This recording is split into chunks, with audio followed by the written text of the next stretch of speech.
Very good morning, students. Today we will study about the rights of partners.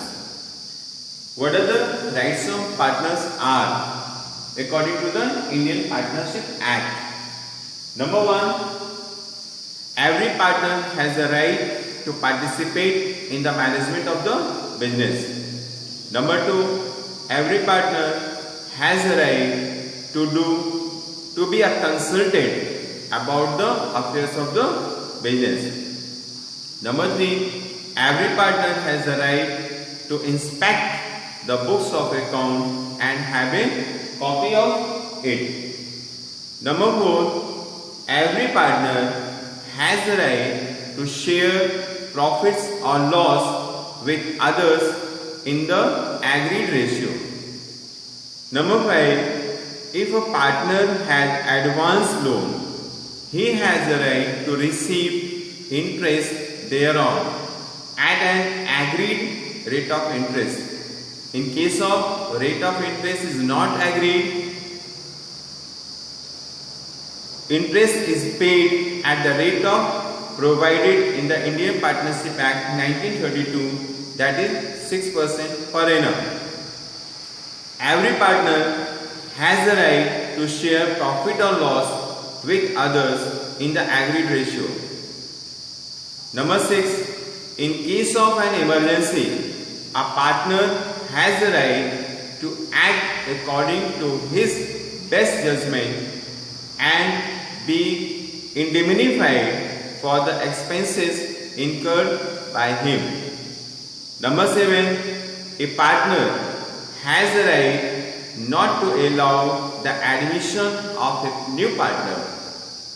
If a partner incurs expenses on the business or he pays amount on behalf of the firm, that partner gets indemnified for the payments made by him from the firm.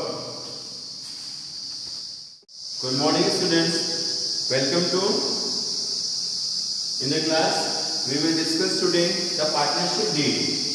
What is the partnership deed? Partnership deed is a written agreement which is signed by all partners. Okay? So, in this concern, we will discuss about the following factors. Number 1, description of the partner.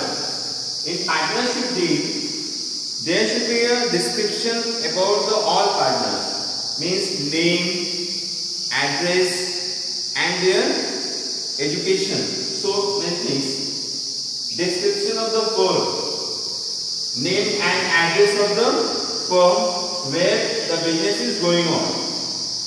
Number 3, principal place of business. Principal place of business is where the business is running.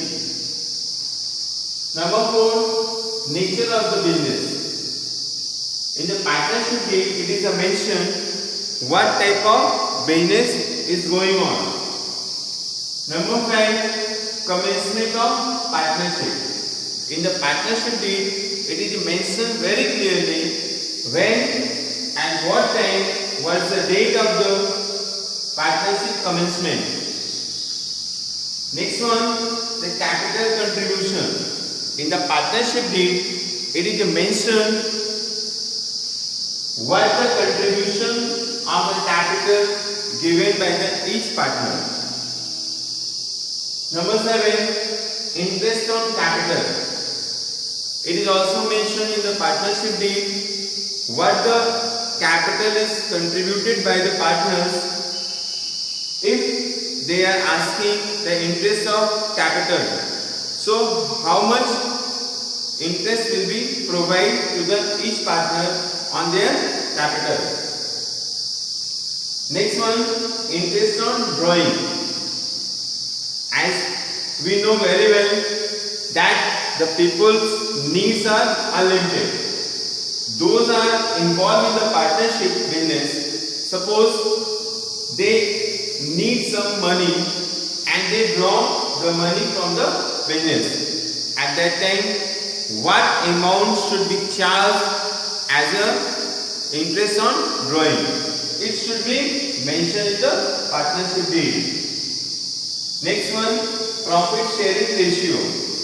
Profit sharing ratio is also be mentioned in the partnership deed for avoiding any kind of disputes in the future. What percentage should be shared by each of the partners? Okay.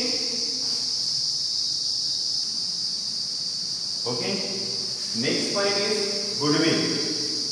In the partnership deed, goodwill will be created. How the method of goodwill calculate at the time of admission of new partner. Next point is accounting period of the firm. In the partnership deed, it is mentioned the period after which the final account of the firm are to be prepared, whether yearly or half yearly, and the date on which account are to be closed every year. These things should be mentioned in the partnership deed. Next one, method of recording of firm's account. In the partnership deed, method of recording of the firm's account and the safe custody of the book of accounts and other documents of the firm should be mentioned. Next one, auditing. Whether the firm's book will be audited or not. If so, the mode of the auditor's appointment. This should be mentioned in the partnership deed. Next point is duration of partnership. In the partnership deed, the duration of partnership should be mentioned. It is established and the mode of resolution of the partnership must be mentioned in the partnership deed. Next point is bank account. Whether the account in the bank will be opened in the firm's name or in some partner's name, and who will have the right to sign on the check. These things should be mentioned in the partnership deed. Next one, settlement of disputes. There must be some disputes arise during the partnership among the partners. In that case, how the disputes will be solved, whether arbitrator will be appointed or something else. These things must be mentioned in the partnership deed.